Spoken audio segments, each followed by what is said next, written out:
So, good morning. Today is day 30? 31. 31 as we continue our progress towards the Oregon coast, which we are rapidly nearing. Like we said, we've had to slow just a little bit just because of making timeline for our rides. It's either we buzz at our normal pace out to the coast and sit there for a couple of days, or just kind of take it slow and enjoy things in the mountains, spend a couple more nights camping, and that's what we chose to do. And boy, did we enjoy the trail in Oregon. Yeah. It is absolutely delightful, and we're so excited to be getting into more of it today and the remaining days. It looks like it's going to be a lot of mountain riding. Yeah. You know what's really sad is that the harder the trail gets, the bigger the smiles on our faces. Yes. We got into some washouts and some rock yesterday and some climbs, and oh man, we were just smiling, asking for more. It was just great. And it being day 31, I must say, it's like starting over. I am ready to go. Reinvigorated is. Every day is the same. Just a lot of fun. It pumps back a lot of energy to you. Yep. So last night we found a delightful spot. You can see where we're stopped here. This is near Mount Vernon. It's a little state park called Clyde Holiday, I believe. Yes. $8 a person for this area, which is for bikers and hikers. And it includes a shower, so that was nice. The only thing that was interesting for your mind is over here. Right behind those trees. That's the highway. And it took a little while for your mind to think that you're not getting run over. It was just that loud. Yep. But we slept good anyway. I use earplugs, and except for the semis that come by, it was pretty diluted, so we were pretty good. And yesterday we found a great place in Canyon City called the Squeeze In Restaurant. Yeah. What good food that was. That was very good food. And we were hungry enough to eat it. The trees want to get in on the action, so they're dropping stuff on us. That's sap too. Yeah, sticky. Which is why we did not put our tent under these trees. That's right. We kind of found a place outside.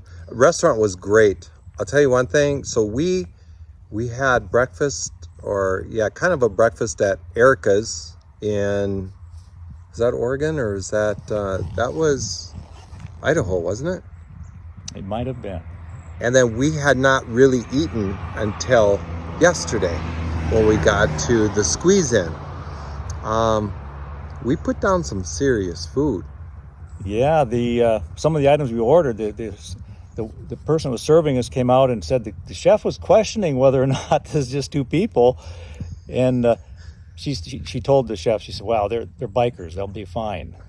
So I don't know what that means. I don't either, but it was enjoyable. Cinnamon rolls, okay.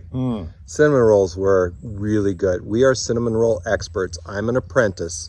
Scott's got his BS in cinnamon rolls. I've got a lot of BS. Yeah, and we gave those, they were 2 thumbs up. They were good. They were really good. So today we're looking forward to another good breakfast, perhaps at the Silver Spur in Mount Vernon, just up the road. Yep. And then into the hills. It's going to be so fun. We're looking forward to the ride. Every aspect of the trail so far has been delightful. Oregon is not disappointing. Yeah, agree. So we'll see you on the trail. Woohoo! First dirt of the day, Jack. Yeah, he's signaling us through. Thank you. Hey, that's the guys I gave the ice to. Is it really?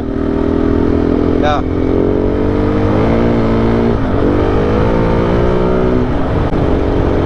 Well, once again, there was more breakfast served than I could eat.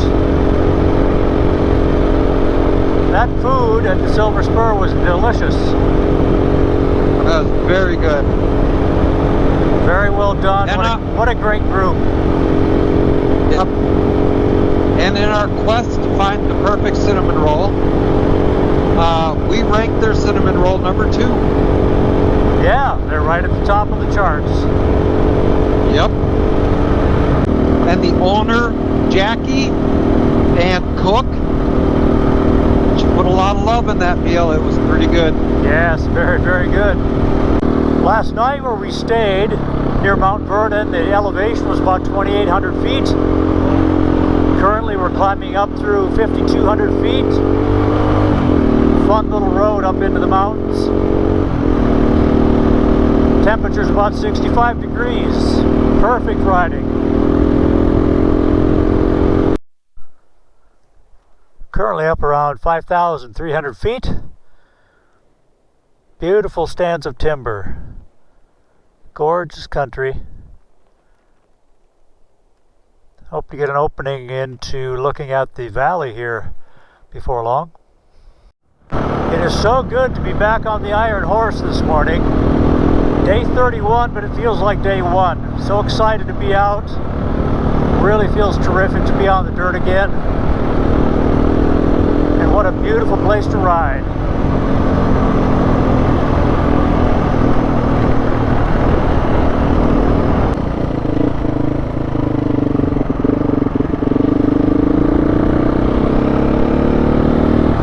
I saw some dust up ahead of us when we turned in. I expect we're going to be coming up on a vehicle.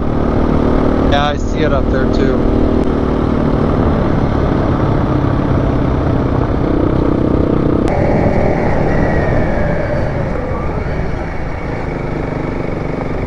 One more. Truck coming your way.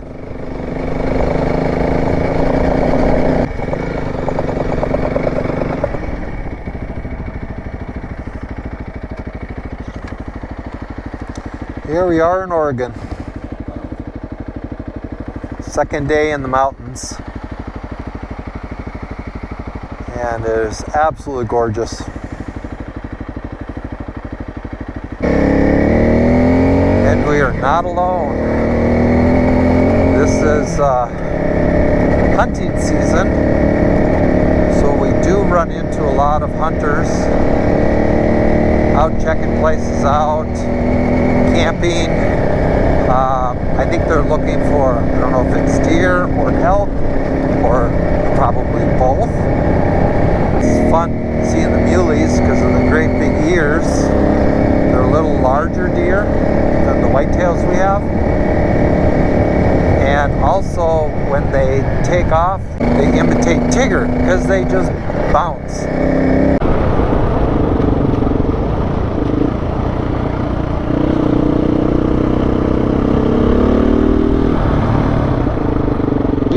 Hey, sir. Good. You looking for a ride? Yeah, no. Ooh, what a beautiful ride. Beautiful ride. Yeah, it is phenomenal. The weather couldn't be better. Nope. So I found that dust maker. Oh, you did? Yeah. Giving him some distance? I gave him a lot of distance because that boy was flying. I just thought, okay, I'll catch up to see what's going on because I was always catching a little dust and it just wasn't going away and I wasn't getting any closer. Like, holy cow. So I just put the hammer down for a little bit and I was absolutely amazed at the pace he was running through there. What kind of vehicle did you find? Toyota Tacoma. I was really surprised to see a truck going through here as fast as he was. That would be a hazard to meet coming the other direction. Absolutely. And then, so I slowed way back. I saw you started catching up, and he, all of a sudden I come around the corner, and there he was again, just meandering through. They look like they're hunters looking for a base camp or something. This is great out here. More, please. Well, yeah, exactly. Well, if you want to lead for a bit, I'll sit back and suck dust. Well, I haven't been doing too bad. I stayed quite a ways back, but yeah, I can lead for a while if you want. Sure. Oh, it's been great. This is so enjoyable. Yes. There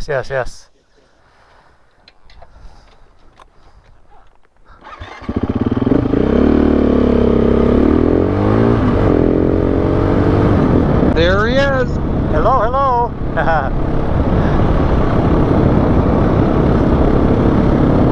I just wanted to see how long it'd take me to catch up to you. That thing back there was actually a gravesite.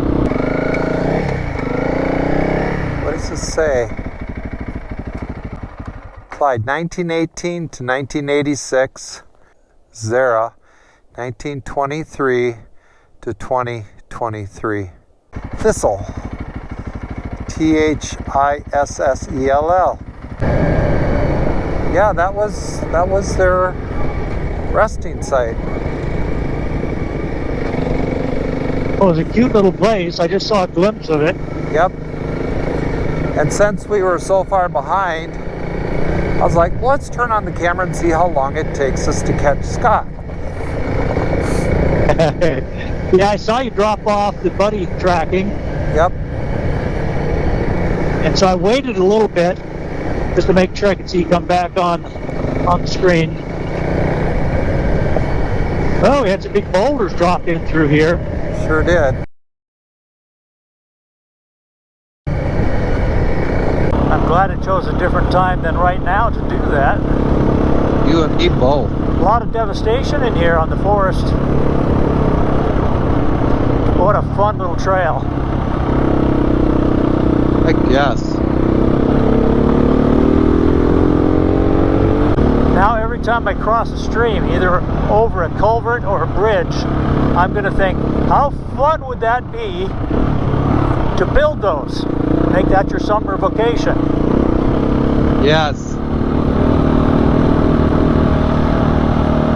So Jack, I am very, very, very super excited about an event that's going to break loose on our family next week. What would that be? God is making a new human and has asked our daughter and her husband to be involved in his creation. And Yes. we are so excited about new life coming to the family. They're going to call the little man Paxton Amadeus. And I wish you a good journey, little buddy. Can't wait to meet you. It'll be fun to begin to follow your story of your life. This is great. Scott's going to be a grandpa for the first time. Woohoo! Now, yes, they have one daughter, and Karen and Christopher are going to have this little boy, and I'm so excited for him. It's going to be great. It is going to be great. As I see it, we've got the best daughter in the world, the best son-in-law, terrific gentleman, and I think I'm going to feel exactly the same way about Paxton. Young, growing family, nothing better. Makes for the best job in the world. This is a delightful trail. I'm trying to ride defensively. We're riding for ourselves, but also for others who might be going a little too fast. We've experienced. Yes, we have. You only have to get it wrong once to ruin your day. All it takes.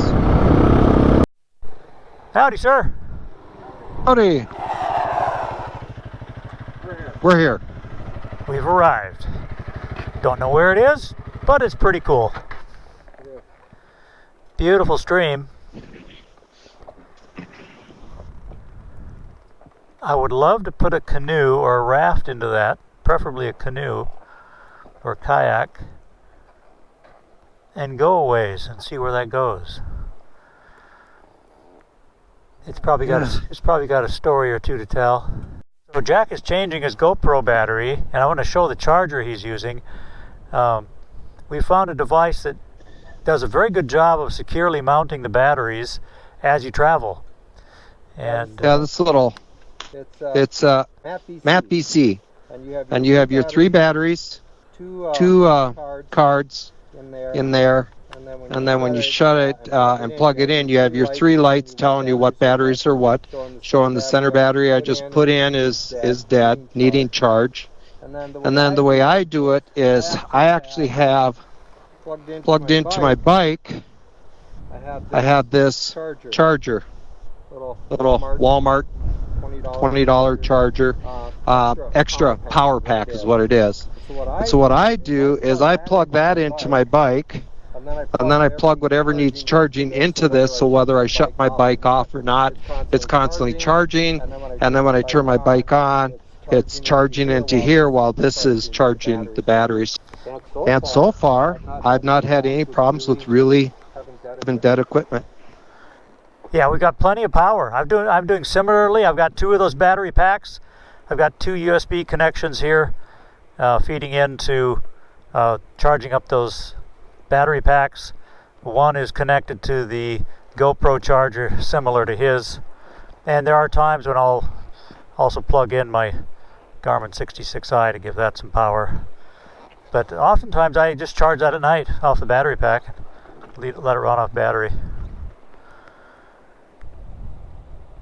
Well, time to go, I guess.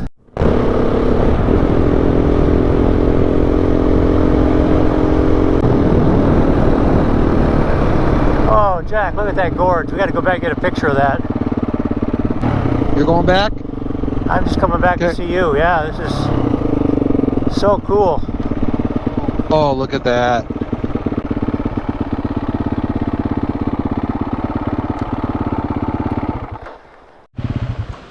Hopefully the GoPro picks this up.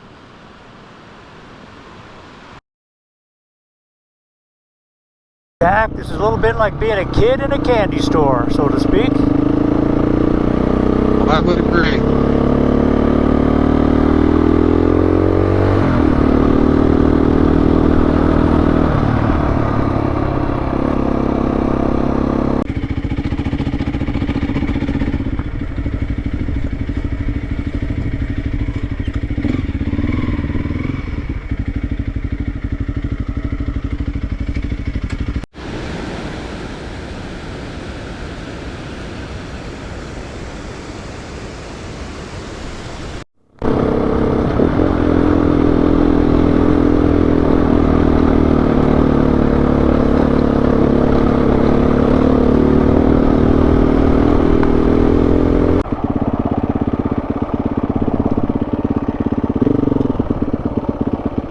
That is fascinating. Look at that. Yeah. You suppose that's volcanic? A lot of irregularities and holes and dimples Yeah, it in is. it. It's like somebody just dropped dollops of chocolate everywhere. Yep. And normally that would make me hungry, but given the breakfast we had, no. No. Yep. They're standing up to greet us. Oh, Hi, little one. neat.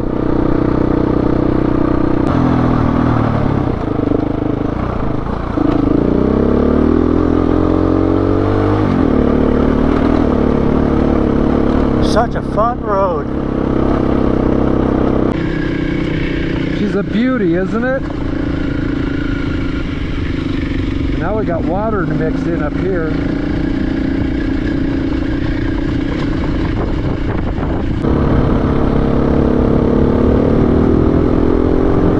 Oh, it's where your road turns into a mountain stream. Ah, and it goes down both sides of the hill. Twin Forks.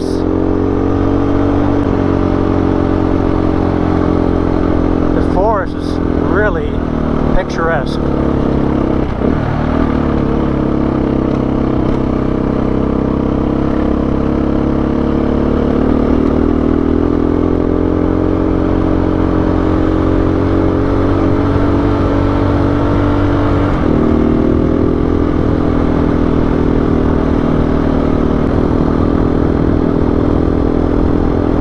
Got a little camp here at 6,000 feet.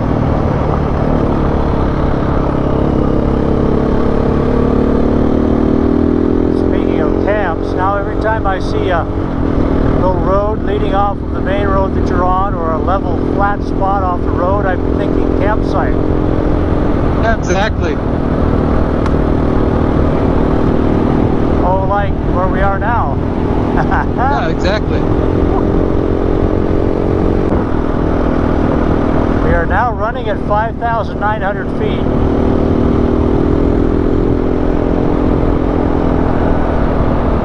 Temperature 66. 2:30 in the afternoon. Gorgeous. Yes, gorgeous. How do you measure that? What's the measurement of how well it looks, Jack? What was the question? Well, we can quantify things like temperature and elevation, but when we say it's beautiful, how do we quantify that? What's the scale? 1, I want to return to work. Or 10, I'm turning in my resignation. Pretty close to a 10. Oh, yeah. Don't let my wife or my boss hear that. Yeah. I will say, it makes a person say, how do I get more of this in my life? Yeah. Very refreshing, invigorating. As I said this morning, as ready to go today as day one, if not more. Always excited as soon as you hit that first dirt in the morning. I don't know what it is, but you hit that first gravel, that first dirt, man, it's just like everything just kicks right in again. Yeah, you grab a handful of throttle and feel the iron steed surge ahead. It is just a treat. It is. This theme of uncertainty that we've been talking about has played out quite well on our trip. We've had a wide variety of events occur during the trip so far. By some measures, a person could say, you could judge each event and say some are good, some are bad. It's for us to choose to let the shine overrule the shadow of any event. You know, when we experience an event, let's say where you have a plan, we've had plans that got interrupted by events, whether that was medical or mechanical or trail conditions. You only get to experience the altered plan. You never get to experience the original plan, right? I mean, you're on one or the other. And so who's to say that the one you're experiencing now, whether people might judge it good or bad, is actually any better or worse than the alternate path that you didn't follow? So the way I try to approach it is, for me,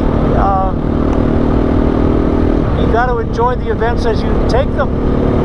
You know, it's part of life, and there's always shine accompanying any shadow, and it's really up to me, up to us, to determine which thing you focus on. So, hey, I really love the uncertainty that the trip has brought to us. It is a joy. Wouldn't change a thing.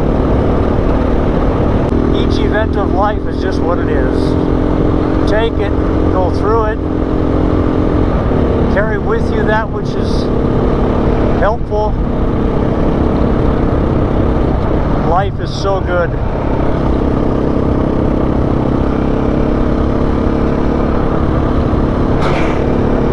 You know, all the farming that we saw recently, we saw some wheat fields, and I think that relates to events of life.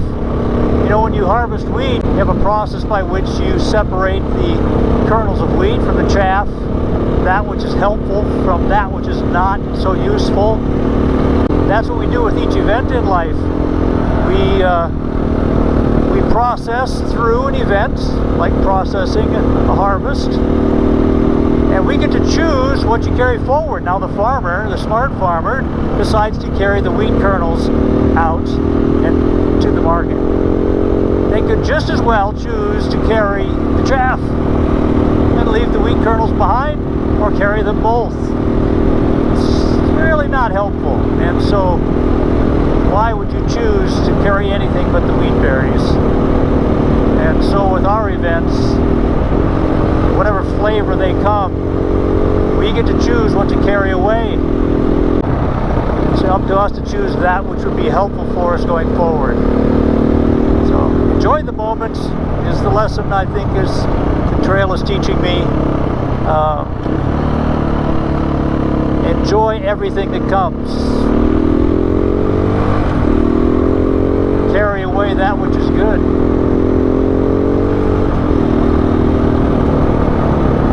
It's as good as you make it, right, Jack? Exactly.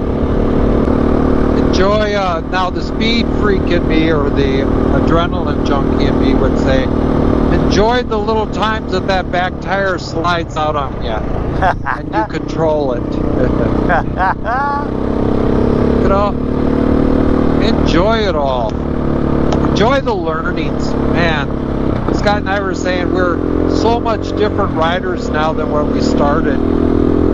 It's just, and it makes the trail even more enjoyable, because when you get into those difficult situations, you're just smiling, looking for more. Yep. And whether that's a bike or an event in life, everything hardens you, prepares you. Right. It's a beautiful process. Long as you're willing to accept it, learn from it, and improve. Yeah, carry the wheat berries. You know, it's kind of like this little yellow guy that we have on our bikes. They haven't stopped smiling, and they're a passenger. They're just along for the ride.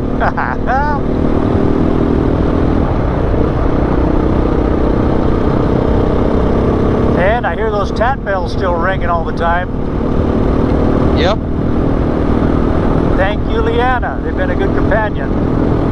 Yes, they have.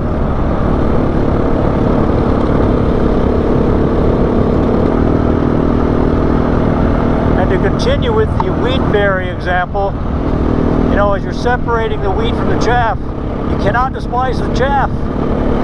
It had its role to play. It's what helped carry the wheat berries to the farmer, right? That was part of the delivery mechanism, and so can't have one without the other. Our job is just to separate them, determine which is which for our lives, and carry that forward, which is helpful to us, our families, and our community.